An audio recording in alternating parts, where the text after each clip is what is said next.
ഈശോമിശിഹായെ സ്തുതിയായിരിക്കട്ടെ. എപ്പോഴും എപ്പോഴും സ്തുതിയായിരിക്കട്ടെ. അച്ഛനെ കണ്ടാലേ അറിയാം സുഖമായിരിക്കുന്നു എന്നും ചോദിക്കുന്നൊരു ചോദ്യമാണ്. സുഖം.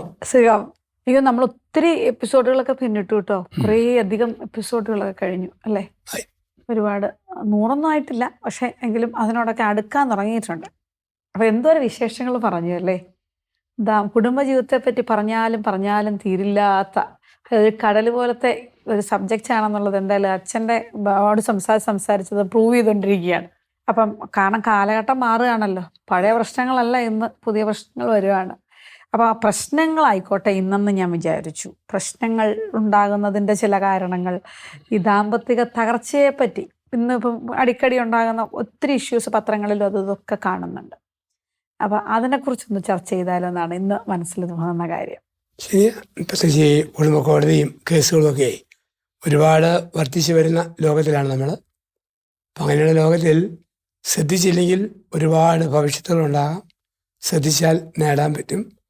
അപ്പം അശ്രദ്ധമായിട്ട് തള്ളിവിടുന്ന ചില കാര്യങ്ങളാണ് തകർച്ചയ്ക്ക് കാരണം. നമ്മൾ കേട്ടാൽ ഇത്രയേ ഉള്ളൂ, ഇതുകൊണ്ടാണ് ഇവർ ഇങ്ങനെയൊക്കെ ആയത്. പക്ഷെ അത്രയേ ഉള്ളെങ്കിലും അതങ്ങനെ ആയതിനകത്ത് ചില ഘടകങ്ങൾ, ആ ഘടകങ്ങളാണ് കുടുംബത്തിലെ വലിയ പ്രശ്നമായിട്ട് മാറുന്നത്. അപ്പം അങ്ങനെ ശ്രദ്ധിച്ചില്ലെങ്കിൽ വരാവുന്ന മേഖലകൾ നമ്മൾ ചിന്തിക്കേണ്ടതായിട്ടുണ്ട്. ഞാൻ ഈ കല്യാണത്തിൻ്റെ അവസാന സമയത്ത് നമുക്കൊരു ആശീർവാദം കിട്ടും. ആവശ്യ സമയത്ത് നിങ്ങൾക്ക് നിങ്ങളുടെ കൂടെ ആയിരിക്കാൻ ആത്മാർത്ഥ സുഹൃത്തുക്കളെ തന്ന് ദൈവം നിങ്ങളെ അനുഗ്രഹിക്കട്ടെ എന്ന് പറഞ്ഞ ഒരു വലിയ കാര്യമാണ്. പക്ഷേ ഈ സുഹൃത്തുക്കൾ എന്ന് പറയുന്നവർക്ക് കുടുംബജീവിതത്തിൽ നന്നാക്കാനും മോശമാക്കാനും ഒക്കെയുള്ള റോൾ ഉണ്ടെന്നുള്ളതാണ്. അത് പുറത്തു നിന്നുള്ള ഒരു വ്യക്തികളാണല്ലോ. അപ്പോൾ സത്യത്തിൽ ഈ സൗഹൃദം എന്ന് പറയുന്നത് വയസ്സായിട്ട് ചൂസ് ചെയ്തില്ല എങ്കിൽ ആ ഒറ്റ കാരണം കൊണ്ട് തന്നെ ചിലപ്പോൾ നമ്മുടെ കുടുംബജീവിതത്തിൽ പല പ്രശ്നങ്ങളും ഉണ്ടാകുന്നതായിട്ട് തോന്നാറുണ്ട്. തീർച്ചയായിട്ടും അത് നമുക്കുണ്ടല്ലോ, ഈ വിവേകത്തോടു കൂടി ഫ്രണ്ട്ഷിപ്പ് തിരഞ്ഞെടുത്തില്ലെങ്കിൽ അപകടമാണ്.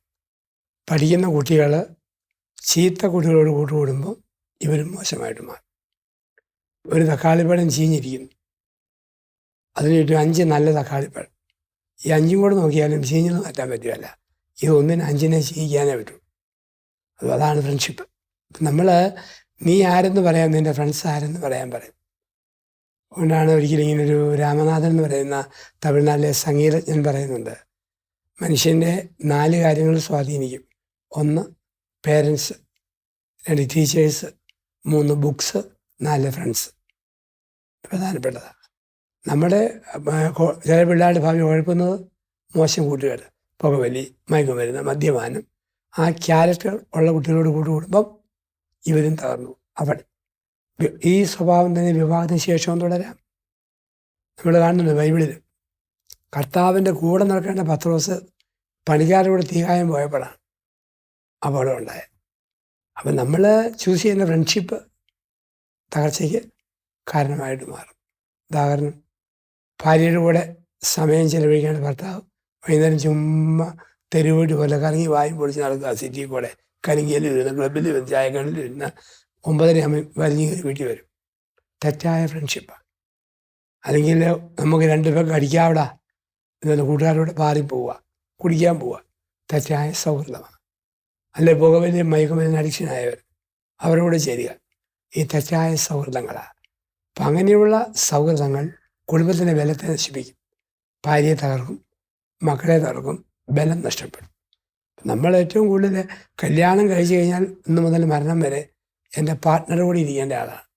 അല്ലെങ്കിൽ ഒരു സ്ത്രീ, അവർക്ക് എപ്പോഴും beauty parlour, ladies club, social work, ഇങ്ങനെ നടക്കുക, എപ്പോഴും അണിഞ്ഞൊരുങ്ങി നടക്കുക, ഒരു മാൻറ്റിബാഗും തൂക്കി പിടിച്ച്. ഭർത്താവിനോട് ഇരിക്കാനേ പറ്റുന്നില്ല, കുഞ്ഞുങ്ങളോട് ഇരിക്കാൻ പറ്റുന്നില്ല, കുട്ടികളുടെ കൂട്ടത്തിൽ. അപ്പം അവരുടെ ഫ്രണ്ട്ഷിപ്പ് വേറെ തരത്തിൽ. വീട് ശ്രദ്ധിക്കാത്ത ഫ്രണ്ട്ഷിപ്പുകൾ എപ്പോഴും അപകടമാണ്. ഫ്രണ്ട്ഷിപ്പ് നല്ലതാണ്, ഒപ്പം നമ്മുടെ വീടിനും കൂടെ ഒരു വെയിറ്റ് കൊടുക്കുന്നതാണെങ്കിൽ ഇല്ലെന്ന് വലിയ തെറ്റാണ്. പല നല്ല മനുഷ്യരും കല്യാണം കഴിക്കും വളരെ സന്തോഷത്തോടെ ആരംഭിക്കും, പിന്നീട് തകർന്നു പോകുമ്പോൾ അവർ തന്നെ ഓർക്കും, ഞാൻ ഇങ്ങനെയായി. ചകഞ്ഞു നോക്കുമ്പം ചില സൗഹൃദങ്ങളും ആവശ്യമില്ലാത്ത ചില അതിഥികളുടെ വരവുമാണ് കുടുംബത്തിന് പ്രശ്നമായിട്ട് മാറുക. അപ്പം അവിടെ നമ്മൾ ശ്രദ്ധിക്കണം. അല്ലെങ്കിൽ നമ്മുടെ ഫ്രണ്ട്ഷിപ്പ് വാട്സപ്പ് കൂട്ടായ്മയിലേക്ക് ഒരുപാട് കൂട്ടുകാർ, ഇപ്പം ആവശ്യമില്ലാത്ത വർത്തമാനം, അളിഞ്ഞ വർത്തമാനം പറയുന്ന കൂട്ടുകാരിലേക്ക് പോകും. അത് ഭാര്യയിൽ നിന്ന് ഒരുത്തിനെ അകറ്റും, ഭർത്താവിൽ നിന്ന് ഭാര്യയെ അകറ്റും, വേറൊരു ഗ്രൂപ്പാണ് ബന്ധത്തിൽ. അപ്പം ആവശ്യമില്ലാത്ത അതിഥികൾ ദാമ്പത്യത്തിൽ കടന്നു വരരുത്. വന്നാൽ നിർത്താനുള്ള വിവേകം ഭർത്താവിനും ഭാര്യയ്ക്കും വേണം, ഇല്ലെങ്കിൽ അപകടമാണ്. ഞാൻ വേറൊരു കാര്യം അത് പറഞ്ഞപ്പോൾ ഇങ്ങനെ മനസ്സിൽ വന്നത്, ഈ കല്യാണം വരെ നമുക്ക് ഒരുപാട് സുഹൃത്തുക്കളും കാര്യങ്ങളൊക്കെ പലർക്കും ഉണ്ടായിരുന്നു. പക്ഷെ വിവാഹശേഷം ഒരു സുഹൃത്തുക്കളും ഇല്ലാതായി മാറിപ്പോയിട്ടുള്ള ഒരു രേഖ കണ്ടിട്ടുണ്ട്. എല്ലാത്തിൽ നിന്നും മാറി പിന്നെ സൗഹൃദങ്ങളില്ല. പ്രത്യേകിച്ച് ഇത് സ്ത്രീകൾക്കാണ് കൂടുതലും പറ്റുന്നത്. അപ്പൊ അതിനോട് അച്ഛൻ എന്താ പറയാനുള്ളത്? അത് നമ്മുടെ ഒത്തിരി അങ്ങ് ചുരുക്കുവേ, പേഴ്സണാലിറ്റി ചുരുക്കും. പ്രത്യേകിച്ച് സ്ത്രീയെ സംബന്ധിച്ച് കല്യാണം കഴിഞ്ഞാൽ പിന്നെ ഈ പുരുഷന് സെക്സും കാര്യമൊക്കെ നീണ്ടകാലം നിൽക്കും. സ്ത്രീക്ക് ഒരു കുഞ്ഞായോ കോൺസെൻട്രേഷൻ ആ കുഞ്ഞിലേക്ക് മാറും. അങ്ങനെ മാറുമ്പോൾ അതിൻ്റെ നടപ്പ്, എടുപ്പ്, കളി, കുളി അതൊക്കെ നോക്കി വളർത്തിക്കൊണ്ടിരിക്കുമ്പം 1, 2, 3 ജീവിതത്തിൻ്റെ ഒരു 10, 20, 15 വർഷക്കാലം അങ്ങനെ അങ്ങോട്ട് മാറിപ്പോകും. മുഖ്യധാരയിൽ നിന്ന് മാറും. ഫാമിലി വെയിലും ഒക്കെയാണ്. ഇപ്പം മറ്റ് സൗഹൃദങ്ങൾ നമ്മളെയും നഷ്ടപ്പെട്ടു. മനഃപൂർവ്വം നമ്മൾ കീപ്പപ്പ് ചെയ്തില്ലെങ്കിൽ തരും. വേണ്ടിയതാണ്. കാരണം വിവാഹത്തിൽ, ദാമ്പത്യത്തിൽ ഒരു സന്തോഷത്തിനും ഇടപെടലുകളുടെ ബലത്തിനും ഒക്കെ ഈ സൗഹൃദങ്ങൾ നമുക്ക് ആവശ്യമാണ്. നമ്മളെ വളർത്തുന്ന സപ്പോർട്ട് ചെയ്യുന്ന സൗഹൃദങ്ങൾ. സപ്പോസ് എന്നെ ഒരു കൂട്ടുണ്ടായിരുന്നു, ആ കൂട്ട് വിവാഹത്തിൽ എനിക്ക് പ്രശ്നമുണ്ടാക്കുന്ന കൂട്ടാണെങ്കിൽ പിന്നെ അത് തുടരരുത്. കാരണം നമുക്ക് ഒരാളെ തിരഞ്ഞെടുത്തല്ലോ. ഒരുപാട് പെണ്ണുങ്ങളെ ഒരുത്തിന് ഇഷ്ടമാണ്, പക്ഷെ ഒരുത്തിയുടെ പേരെ മോതിരത്തിൽ എഴുതാൻ പറ്റും. ഒരുപാട് ആണുങ്ങളെ ഇഷ്ടമാണ്, ഒരുത്തിൻ്റെ പേര് എഴുതാൻ പറ്റും. അങ്ങനെ ഫ്രണ്ട്ഷിപ്പ് ചുരും. എങ്കിലും പണ്ട് എഴുതാൻ നിശ്ചയിച്ച പല സ്നേഹബന്ധമുണ്ടല്ലോ, അത് കളയാതെ കൊണ്ടുവന്നൊരു ലൈഫിൻ്റെ വൈബ്രേഷന് ശക്തി തരും. സപ്പോസ് വീട് ചുമ്മാ മൂടൗട്ടായിട്ടിരിക്കുമ്പോഴും ഒരു ഫോൺ വിളിക്കുമ്പോൾ നമ്മുടെ മനസ്സൊന്ന് ആയി. അപ്പം അതിന് ഇതിൽ നല്ലതാണ്. നമ്മൾ ഈ കുടുംബമായിട്ട് ഇപ്പം പലരുണ്ട്, ഫാമിലി ഫ്രണ്ട്സ് എന്ന് പറയാറുണ്ട്. അപ്പം ഈ ഫാമിലി ഫ്രണ്ട്സിനെ നമ്മൾ ചൂസ് ചെയ്യുമ്പോൾ നമ്മൾ എന്താ ശ്രദ്ധിക്കേണ്ടത്? നമുക്ക് മക്കളുണ്ട്. ഇപ്പം ഒരു ഉദാഹരണം മനസ്സിൽ വരുന്നത്, ഇപ്പം എനിക്ക് പെൺകുട്ടികളാണ്. അപ്പം ഞാൻ ചൂസ് ചെയ്യുന്ന കുടുംബങ്ങളിൽ ഇങ്ങനെയൊക്കെ പറയാറുണ്ടല്ലോ, മുഴുവൻ ആൺമക്കളാണെങ്കിൽ ചിലപ്പോൾ നമുക്ക് മിങ്കിൾ ചെയ്യാനും എടുക്കാനും ഒക്കെ ചില പരിധികൾ ചിലപ്പോൾ വന്നെന്ന് വരും. അപ്പം പലരും അങ്ങനെയാണ്, നമ്മളെപ്പോലെ തന്നെയുള്ള കുടുംബം എന്നൊക്കെ പറഞ്ഞിട്ടാണ് നമ്മുടെ ഒരു ഫ്രണ്ട്ഷിപ്പ് വരുന്നത്. അപ്പം അങ്ങനെ എന്തെങ്കിലും ശ്രദ്ധിക്കേണ്ടതുണ്ടോ? ഈ ഫ്രണ്ട്ഷിപ്പ് സ്ഥാപിക്കുമ്പം ഡയറക്റ്റ് ആയിട്ടോ ഇൻഡയറക്റ്റ് ആയിട്ടുള്ള ഏതെങ്കിലും വർത്തമാനം പാർട്ട്ണറിൽ നിന്ന് എന്നെ അകറ്റുന്നതാണെങ്കിൽ ആ ഫ്രണ്ട്ഷിപ്പുകൾ അരുത്. കളിതമാശയായിട്ട് പോലും ഭർത്താവിനെ കളിയാക്കുന്ന രീതിയിൽ വർത്തമാനം പറയുന്ന കൂട്ടുകാരാണോ അവോയ്ഡ് ചെയ്യണം. അല്ലെങ്കിൽ തമാശന് പോലും ഭാര്യയ്ക്ക് ചുമ്മാ നെഗറ്റീവ് സ്വരത്തിൽ തമാശ പോലെ പറഞ്ഞാൽ അവരെ അകറ്റണം. കാരണം അത് പിന്നീട് അപകടമാണ്. പറയുമ്പം തമാശ ആണെങ്കിലും അറിയാതെ മനസ്സിലത് പതിക്കും.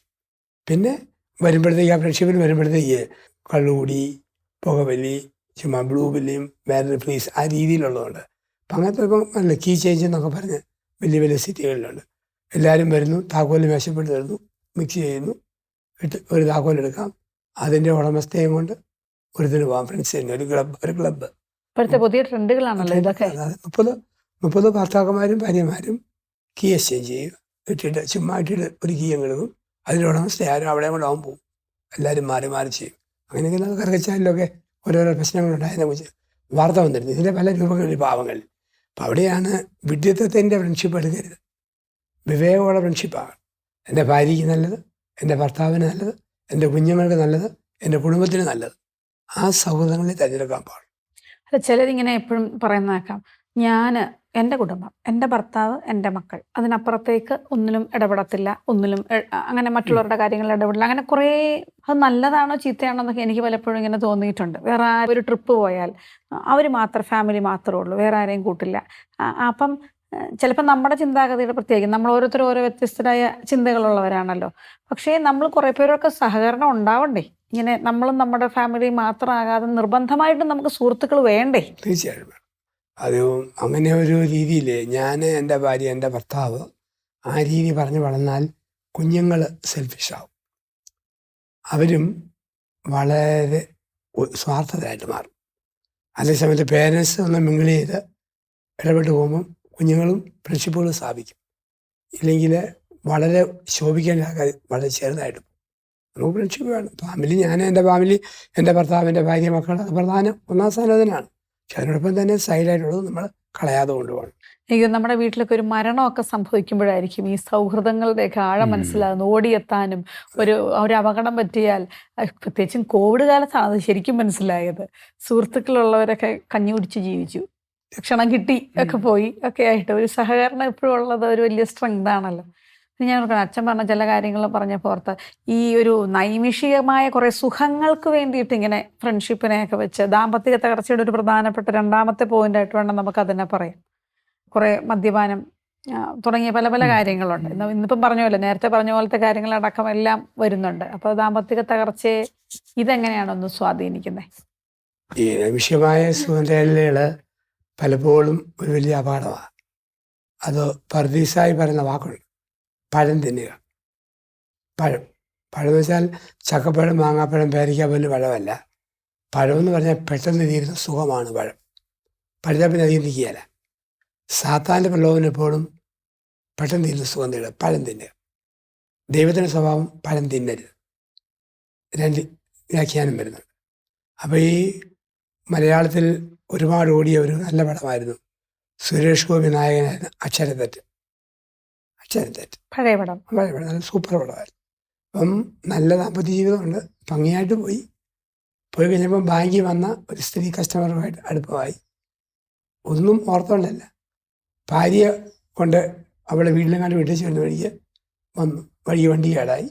അപ്പോൾ ഈ ബാങ്കിലെ കസ്റ്റമറായ ധനാഢ്യ വിളിക്കുന്നു, വരാൻ പറയുന്നു, ചെല്ലുന്നു. എന്നുവെച്ച് പറഞ്ഞു തലവേദനയാണ്, തലവേദനയ്ക്ക് ഒരു ഫോറിൻ ലിക്കർ ഉണ്ടെന്ന് പറഞ്ഞു കൊടുത്തു. അത് കുടിച്ചു, കുറച്ചുകൂടെ കുടിച്ചു, പൂസായി. രാത്രിയിൽ ശാരീരിക ബന്ധങ്ങളിലേക്ക് അവരങ്ങ് മാറി. എഴുന്നേൽക്കുമ്പോഴാണ് തെറ്റ് പറ്റിയല്ലോ. പിന്നെ വരുന്ന പശ്ചാത്താപവും പാപബോധവും പിന്നെ തിരുത്തുന്ന ഒരു മനുഷ്യൻ നമ്മളതിനകത്ത് കാണുന്നുണ്ട്. അപ്പം അത് സിനിമ കൊമേഴ്സ്യല്ല, കച്ചവടത്തിന് വേണ്ടിയാണ്. എങ്കിലും മെസ്സേജുണ്ട്. നമ്മൾ ശ്രദ്ധിച്ചില്ലെങ്കിൽ കൊച്ചു കൊച്ചു കാര്യം നമ്മുടെ ഈ മൊമെൻ്ററി പ്ലഷേഴ്സ്, നൈമിഷ്യ സുഖങ്ങൾ. ഉദാഹരണം, വീട്ടുകാരനില്ലാതെ വീട്ടിൽ ചെന്ന് കൂട്ടുകാരൻ ഇറങ്ങാൻ നേരത്ത് കൂട്ടുകാരൻ്റെ ഭാര്യയ്ക്ക് ഒരു കിസ് കൊടുത്തു. ആ കിസ്സിൽ തെറ്റാണെന്ന് വെച്ചാൽ തെറ്റെന്ന് പറയാൻ പറ്റിയല്ല, ഫ്രണ്ട്ഷിപ്പിൻ്റെ അടുപ്പത്തിൽ അങ്ങനെ മനസ്സിലായിരിക്കാം. പക്ഷെ അത് അവിടെ നിൽക്കുകയല്ല. പിന്നെ ഇവൻ്റെ ഭാര്യയുടെ കിസ് കിട്ടാതെ വന്നാൽ കൂട്ടുകാരൻ്റെ ഭാര്യയുടെ കിസ് ഓർക്കാൻ പോകും. അത് ആണിനും പെണ്ണിനും പറ്റാം. നൈമിഷികമായ സുഖം തേടൽ. ചുമ്മാ ഒരുമിച്ചിരുന്ന ഒരു വൃത്തിയുടെ സിനിമ കാണും, അന്നാലും വരുന്ന പ്രലോഭനങ്ങൾ. അല്ലെങ്കിൽ മൊബൈൽ ഫോണിലൂടെ സഭയിലുള്ള വർത്തമാനം പറയും, അത് നയിക്കുന്ന തിന്മകൾ. അല്പം ഒരു മയക്കുമരുന്ന് കഴിച്ചു, പിന്നെ ഇതില്ലാതെ പറ്റിയല്ല. ഒന്നേൽ ആരംഭിക്കുകയുള്ളൂ. പിന്നെ ആദ്യം ഒരു പെഗ്, പിന്നെ 2 മഗ്, ഒരു ഹാഫ്, ഒരു ഫുള്ളെന്നും പറഞ്ഞ് കയറി അങ്ങ് പോകും ജീവിതത്തിൽ. അതാണ് ഈ നൈമിഷികമായ ബ്ലഷേഴ്സ് പറ്റിക്കഴിഞ്ഞാൽ ഒരിക്കൽ തെറ്റുപറ്റിയോ ഒരുപാട് തെറ്റുകൾ പറ്റാനുള്ള സാധ്യത അവിടെ തുറക്കും, ഒന്നുകൊണ്ട് തീരുകയാണ്. അത് ദാമ്പത്യത്തിൽ പലപ്പോഴും അപകടമാണ്. ചില കുടുംബ ബന്ധങ്ങൾ തകരുന്ന അങ്ങനെയാണ്.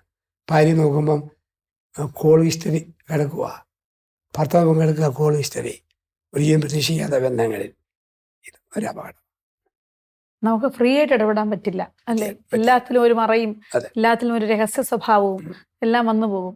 അതിനെക്കുറിച്ച് പറയുന്ന മനഃശാസ്ത്രപരമായ ഒരു ടിപ്പ് ഇങ്ങനെയാണ്: എൻ്റെ അപ്പൻ്റെയും അമ്മയുടെയും ഭാര്യയുടെ മുമ്പിൽ വെച്ച് വേറൊരു സ്ത്രീയോട് എന്തെല്ലാം ബന്ധം സ്ഥാപിക്കാൻ പറ്റുമോ എൻ്റെ സ്വകാര്യ നിമിഷത്തിലും ആ ബന്ധമാകാം. എൻ്റെ ഭർത്താവിൻ്റെയും അപ്പൻ്റെയും അമ്മയുടെയും മുമ്പിൽ ഞാനെന്ന സ്ത്രീക്ക് ഏതെല്ലാം ബന്ധം ഒരു കൂട്ടുകാരനുമായിട്ടാകാവോ അത് സ്വകാര്യത്തിലുമാകാം. അതാണ് ബലമായിട്ടുള്ള ഒരു നിലപാട്. അല്ലാതെ അവരെ മറയ്ക്കുന്ന എന്തെങ്കിലുമാണെങ്കിൽ തെറ്റാണ്, മറയ്ക്കുന്ന എന്തെങ്കിലുമാണ് തെറ്റാണ്. അതാണ് നൈമിഷികമായ സുഖം.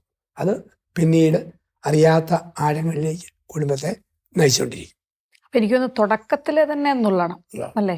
അതാണ്. കുറച്ച് കഴിഞ്ഞ് കഴിഞ്ഞാൽ ഇതിങ്ങനെ പോയിക്കൊണ്ടേയിരിക്കും. തിന്മയുടെ രഥത്തിൻ്റെ വീൽ ഉരുളുമ്പോഴേ കാറ്റ് കളയാണ്. അല്ലേ പ്രശ്നം. ഇനി മൂന്നാമതൊരു പോയിന്റിലേക്ക് പോകണമെന്ന് ഓർക്കുന്നത്, ചില ഹസ്ബൻഡ് ആൻഡ് വൈഫ്സ് ഉണ്ട്, അവര് ഭാര്യയും ഭർത്താവും ഒക്കെ ആണെന്നേ ഉള്ളൂ, പുറമേ നിന്ന് നോക്കുമ്പോഴും നമുക്കൊന്നും തോന്നത്തൊന്നുമില്ല. പക്ഷെ ഒരു അടുപ്പമില്ല ശരിക്കും. ഇവർ തമ്മിൽ വേണമെങ്കിൽ ഹോസ്റ്റലിൽ ജീവിക്കുന്നവരെ പോലെ ആയിരിക്കാം, അല്ലെങ്കിൽ ഒരു കാര്യം തുറന്നു പറയത്തില്ല, ഒരു കാര്യം ഷെയർ ചെയ്യത്തില്ല. രണ്ടുപേരും ഇങ്ങനെ ഒരുപാട് ഇൻഡിപെൻഡൻ്റ് ആയിട്ട് പോകുന്ന ഇതുണ്ട്. എന്നാൽ പുറമേ നോക്കുമ്പോൾ പ്രത്യേകിച്ച് പ്രശ്നമൊന്നും പറയാനും ഇല്ല. പക്ഷെ ഒരു ഇന്റിമസി ഫീൽ ചെയ്യാത്ത പല ബന്ധങ്ങളും അങ്ങനെ കഴിഞ്ഞു പോകുന്നു. അങ്ങനെ കണ്ടിട്ടില്ലേ അച്ഛൻ? അങ്ങനെയുള്ളതുണ്ട്. അകലം പാലിക്കുന്ന ദാമ്പത്യങ്ങളുണ്ട്. അകലം പാലിക്കുക, അതായത് കല്യാണം കഴിഞ്ഞാലും ഒന്നും വിട്ട് എൻ്റെ ഭർത്താവിനോട് പറയുകയില്ല. ഇങ്ങനെ ഇരിക്കും. അമ്മയോടും ആങ്ങളയോടും ഒക്കെ പല കാര്യവും ഷെയർ ചെയ്യും. പക്ഷെ ഭർത്താവിനോട് എന്തെങ്കിലും പറഞ്ഞാൽ എൻ്റെ വില കുറയുമോ എന്നൊരു ചിന്ത. ആണുങ്ങളുണ്ട്. കല്യാണം കഴിഞ്ഞു കുറേ കഴിയുമ്പോഴത്തേക്ക് ആണുങ്ങളുടെ ജീവിതത്തിലും കാണാം, ഒന്നും അധികം മിണ്ടുന്നില്ല, അധികം ഒന്നും പറയാനൊന്നുമില്ല. പറഞ്ഞാൽ എൻ്റെ ഈട് കുറയുമോ, എൻ്റെ എന്തോ ഒരു ഊതി ഉരിപ്പിച്ച ബലൂണുണ്ട്, അത് പൊട്ടുമോ എന്നൊരു ഭയമുണ്ട്. ആ ഭയം കൊണ്ടാണ് അകൽച്ചകൾ വലിയ. അങ്ങനെ അകലുമ്പോൾ ഭാര്യയെ മനസ്സിലാക്കാൻ ഭർത്താവിന് പറ്റുകയില്ല, ഭർത്താവിനെ മനസ്സിലാക്കാൻ ഭാര്യയ്ക്ക് പറ്റുകയില്ല. എപ്പോഴാണ് ഈ മനുഷ്യൻ ബെസ്റ്റ് ഔട്ട് ചെയ്യുന്നത്, അല്ലെങ്കിൽ ഇവൾ പൊട്ടിത്തെറിക്കുന്നു അറിയാൻ പറ്റുകയില്ല. ചില സ്ത്രീകൾ പറയും, ഈ കാര്യം അച്ഛൻ എൻ്റെ കെട്ടിയനോടൊന്ന് പറയാവോ, ഞാൻ പറഞ്ഞാൽ എങ്ങനെ എടുക്കുമെന്ന് അറിയത്തില്ല. ചില ആണുങ്ങൾ, അച്ഛന് പറയാവോ, ഞാൻ പറഞ്ഞാൽ അവൾ എങ്ങനെ പ്രതികരിക്കുമെന്ന് അറിയത്തില്ല. ഇത് അകലെ കൂടെ പോകുമ്പോഴാണ്. അടുത്ത ജീവിതക്കാർക്ക് അറിയാം, എന്നാ പറഞ്ഞാലും അവൾക്ക് ഇത്രയ്ക്കേ ഉള്ളൂ, അവൻ ഇത്രയ്ക്കേ ഉള്ളൂ. അതറിയണോ, അടുത്ത് അനുഗമിക്കണം, അടുത്ത് വർത്താനം പറയണം. ഇല്ലെങ്കിൽ അപകടമാണ്. നമ്മൾ കാണുന്നുണ്ട് ക്രിസ്തുവിൻ്റെ പീഡാനുഭവ യാത്രയിൽ അകലെ കൂടെ പോയ ഒരു പീറ്റർ, അതെടുത്തു പറയുന്നുണ്ട് ആ വാക്ക്. അവൻ കർത്താവിനെ അല്പം അകലെയായി അനുഗമിച്ചു, അവസാനം തകർച്ചയിലേക്ക് എത്തി, തള്ളിപ്പറിച്ചിലെത്തി. ആ പത്രോസിൻ്റെ ആ അകൽച്ച, ശിഷ്യത്വത്തിലെ അകൽച്ച ദാമ്പത്യത്തിലും വരാം. പരമാവധി കല്യാണം കഴിഞ്ഞാലും ഞാൻ, എൻ്റെ അമ്മ, എൻ്റെ പെങ്ങൾ, എൻ്റെ ഫാമിലിയോട് മാത്രം ഒട്ടിയിരിക്കാൻ തോന്നും. എൻ്റെ ഭർത്താവ്, എൻ്റെ അമ്മ, അല്ലെങ്കിൽ എൻ്റെ അപ്പൻ, അമ്മ, ആങ്ങള അവിടെ ഒട്ടിയിരിക്കുക. ഈ ഒട്ടലുകളിൽ നിന്നും ഒന്ന് ഒട്ടിച്ച് ചേർക്കാൻ പഠിക്കണം. വിട്ട്, അതുകൊണ്ടാണ് പറയുക, മാതാപിതാക്കളെ വിട്ട് പിതൃകത്തെ മറന്നു കളയാണ്. ഈ മറവിയും വിടുതലും വരുമ്പം അടുക്കും. അല്ല, നമ്മൾ പറയാറുണ്ടല്ലോ, കമ്മ്യൂണിക്കേഷൻ ഇങ്ങനെ ലെസ്സായി വരും തോറും, അല്ലെ, കുറഞ്ഞു വരുമ്പോൾ തോറും എത്ര സ്നേഹമുള്ളവരാണെങ്കിലും പിന്നൊരു ഹൈ ബൈ കാണുമ്പോൾ സ്നേഹമാണ്, ഓക്കെ, നമ്മൾ പറയല്ലോ. അപ്പൊ കമ്മ്യൂണിക്കേഷൻ ഒരു പ്രധാനപ്പെട്ട ഘടകം തന്നെയാണ്. വളരെ പ്രധാനപ്പെട്ട. അതില്ലെന്ന് വരിയിൽ നമ്മൾ ഓർക്കാത്ത അപകടങ്ങളിലേക്ക് പോവും. ജീവിതം ഒരു നൗകയാണ്. നമ്മൾ അറിയാത്ത തുരുത്തിലേക്ക് അത് ഞാൻ തന്നെ തുഴഞ്ഞുകൊണ്ടിരിക്കും, പോകേണ്ടടുത്ത് പോവുകയല്ല. ഈ ഒരു അപകടമുണ്ട്. അതാണ് നമ്മൾ അതുകൊണ്ടാണ് പറയുന്നത്, അടുത്തിരുന്ന് പ്രാർത്ഥിക്കണം, അടുത്തിരുന്ന് ഭക്ഷണം കഴിക്കണം, അടുത്തിരുന്ന് വർത്തമാനം പറയണം. ഈ അടുപ്പങ്ങൾ കുടുംബത്തെ ബലപ്പെടുത്തും. മാത്രം എനിക്ക് തോന്നുന്നു ഇത്രയൊരു അടുപ്പവും ഇങ്ങനത്തെ കാര്യങ്ങളൊന്നും കാണിക്കാത്തതിൻ്റെ ഒരു പ്രധാന കാര്യം, അങ്ങനെ വരുമ്പോൾ ചെറിയ കാര്യങ്ങളൊന്നും ആരുടെയും ഫീലിങ്സോ കാര്യങ്ങളൊന്നും മനസ്സിലാക്കാനും പറ്റാതെ പോകും. ചെറിയ കാര്യങ്ങളിലൊക്കെ ഭയങ്കര അശ്രദ്ധ വരുന്നത് നമ്മളങ്ങ് മൈൻഡ് ചെയ്യാറില്ല. പക്ഷെ ചെറിയ കാര്യങ്ങളിലെ ശ്രദ്ധയാണ് പലപ്പോഴും കുടുംബജീവിതത്തിന് വളരെ സ്ട്രോങ് ആയിട്ട് നിലനിർത്തുന്നത്. അതെ, അത് സത്യമാണ്. കാരണം ഭാര്യയ്ക്കൊരു ചെറിയ തലവേദന, ക്ഷീണം, ഭർത്താവ് അവധി എടുത്തുനിന്ന് കൂടെ ഇരിക്കും. അപ്പോൾ അവൾക്ക് തോന്നും, ഈ മനുഷ്യൻ ഇത്രയും വേദന എനിക്ക് തരുന്നുണ്ടല്ലോ. അതുപോലെ എൻ്റെ മുന്നേ മനുഷ്യ ഇത്രയും ജോലിയും തിരക്കുള്ളപ്പം ഇങ്ങനെ സമയം കളയാവും. അപ്പം ഇതിനേക്കാൾ വലിയൊരു ആവശ്യം എനിക്കില്ല. ഏറ്റവും വലിയ ആവശ്യം നിൻ്റെ കൂടെ ഇരിക്കുക എന്നുള്ളതാണ്. ചെറിയ ശ്രദ്ധ. ഭർത്താവിന് ജോലി സ്ഥലത്ത് ടെൻഷൻ വന്നു, കൂടെ ഇരുന്ന് എന്നാ മനുഷ്യൻ മുഖം വാടിയിരിക്കുന്നത്, മുഖത്തൊരു വാട്ടമുണ്ടല്ലോ, ഒരു ചെറിയ ശ്രദ്ധ. കുഞ്ഞുങ്ങളുടെ പെരുമാറ്റത്തിൽ ചെറിയൊരു പാകക്കേട്, ഉടനെ ചാടി വീഴുന്ന അപ്പനും എന്നാ പറ്റി മക്കളെ മുഖത്തൊരു വാട്ടം. കുഞ്ഞു വാട്ടങ്ങളും വാടലുകളിലും ശ്രദ്ധിച്ചു പോകണം. അല്ലാണ്ട് ഒരു വലിയ ആറ്റം ബോംബ് വീഴുമ്പോൾ നോക്കാമെന്നുള്ളതല്ല. ഇത് പോയ അവസാനം ബോംബ് വീഴും. വീഴാതിരിക്കണോ, ചെറിയ കാര്യങ്ങൾ നമ്മൾ ശ്രദ്ധിക്കണം. അതുകൊണ്ടാണ് ക്രിസ്തു തന്നെ പറഞ്ഞത്, ചെറിയ കാര്യങ്ങളിൽ വിശ്വസ്തനായവരെ വലിയ കാര്യങ്ങൾ ഏൽപ്പിക്കും. ഇപ്പോൾ കുടുംബത്തിന് ഒരു വലിയ കുടുംബമായിട്ട് മാറണോ, നന്നായിട്ട് കൊച്ചു കാര്യങ്ങളിൽ നമ്മൾ ശ്രദ്ധ കൊടുക്കണം. അത് ഭാര്യയുടെ കാര്യത്തിലാകാം, ഭർത്താവിൻ്റെ കാര്യത്തിലാകാം, ഇല്ലോസിൻ്റെ കാര്യത്തിലാകാം. എവിടെയാണേലും ഈ കരുതലും ശ്രദ്ധയും വേണം. അപ്പം ഈ ശ്രദ്ധയാണ് കുടുംബത്തെ ബലപ്പെടുത്തുന്ന ഘടകം. എനിക്ക് തോന്നുന്നു വളരെ കുറച്ച് കാര്യങ്ങളെ നമ്മൾ സംസാരിച്ചുള്ളൂ. സൗഹൃദത്തെക്കുറിച്ചും നമ്മുടെ ചില ശീലങ്ങൾ മാറ്റേണ്ടതും ശ്രദ്ധ കൊടുക്കേണ്ടതിനെ പറ്റിയൊക്കെ. പക്ഷെ സമയം തീർന്നു പോയി എന്നുള്ളതാണ് വേറൊരു കാര്യം. കാരണം ഇതൊരു വലിയ വിഷയമാണല്ലോ. അപ്പം എനിക്ക് തോന്നുന്നു തുടരേണ്ടി വരും, അല്ലേ? അടുത്ത എപ്പിസോഡിൽ നമുക്ക് ഇത് തന്നെ പറയാമെന്നാണ് ഞാൻ ആഗ്രഹിക്കുന്നത്. അപ്പം ഇന്നത്തെ എപ്പിസോഡ് നമുക്ക് വൈൻഡപ്പ് ചെയ്യാം. അടുത്ത എപ്പിസോഡിൽ ഇതിൻ്റെ ബാക്കിയായിട്ട് ഞങ്ങൾ ശ്രദ്ധിക്കേണ്ട കാര്യങ്ങളെക്കുറിച്ച് കുറച്ചുകൂടെ കാര്യമായിട്ട് സംസാരിക്കാം. Thank you.